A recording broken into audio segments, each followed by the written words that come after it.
जी, मेरा सवाल ये है कि मेरी और मेरी मिसेस की ना तो कभी कभी ना किसी ऐसी अजीब सी बात में मिसअंडरस्टैंडिंग क्रिएट हो जाती है जिसकी समझ ही नहीं आती। बाद में 3-4 दिन बाद वो भी कह रही होती कि ये बिला वजह हमारी नाराजगी चल रही थी।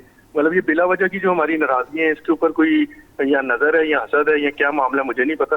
इसके ऊपर जरा थोड़ी सी रोशनी डाल दें प्लीज, और इसके लिए कोई वजीफा बता दें ताकि हमारी ये छोटी छोटी जो लड़ाइयाँ हैं ना, हर 2 दिन बाद, 4 दिन बाद, 5-6 दिन की नाराजगी, ये खत्म हो जाए। गुस्सा वाकई हराम है। नमक, छोटा सा नमक नहीं पड़ता, सालन थोड़ा ख़राब हो गया, रोटी थोड़ी सी जल गई है, चाय में मीठा कम हो गया, चाय में पत्ती, जब छोटी सी बात पे स्टार्ट होने के बाद ना, जब आप अना का चोला पहन लेते हैं, जब अना का मास्क पहन लेते हैं, जब अना का शीश नाग आपके अंदर खड़ा हो जाता है, और फिर हमारे माशरे में प्रॉब्लम सब मर्द की जो डोमिनेशन का अजाब है कि हम बरतर है, हम अपनी बात बनाएंगे, ये बिल्कुल गलत है। ये बड़ी मासूम परियाँ होती हैं, मासूम लड़कियाँ होती हैं, इनको एक दफ़ा मिन्नत कर ले 8 दिन नशे में फिरती रहती हैं।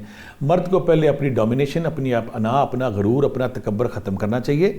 और दूसरी बात है, बाज़ का प्रॉब्लम बेटा क्या आती है कि जब मियाँ बीवी घर से तैयार होकर निकलता है ना, और कोई किसी महफिल में, किसी फंक्शन में वो मुस्कुरा रहा है, तो लोग कहेंगे बड़ा इन्हों का सुलह, इन्हों का प्यार है आपस में, इनकी बड़ी सुलह आपस में, नज़र लगाते हैं, हंसत लगाते हैं। अब मैं वो वजीफा बताने लगा हूँ, वो पेरेंट्स कह रहा हूँ, मियाँ बीवी जिनकी छोटी छोटी बातों पर लड़ाई होती है, किसी फंक्शन में गया, लड़के वापस आ गया, लड़ाई बढ़ती चली जा रही है।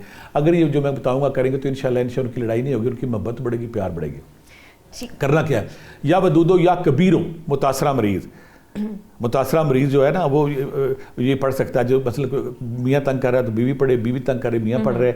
या वदूदो या कबीरो 500 बार, या रकीबो या हफीज़ो, अगर वो नज़र लगी है 500 बार।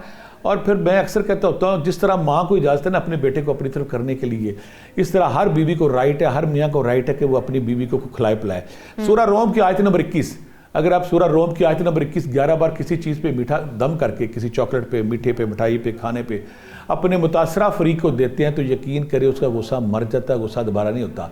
फिर बोल रहा हूँ, या वदूदो या कबीरो 500 बार, या रकीबो या हफीज़ो 500 बार। सूरह रोम की आयत नंबर 21 11 बार किसी चीज़ पे दम करके खिलाएं, और साथ गुस्सा मार लें अपना, और डिबेट और डिस्कशन करें। इंशाल्लाह लड़ाई झगड़े नहीं होंगे, आपकी लाइफ शानदार होगी।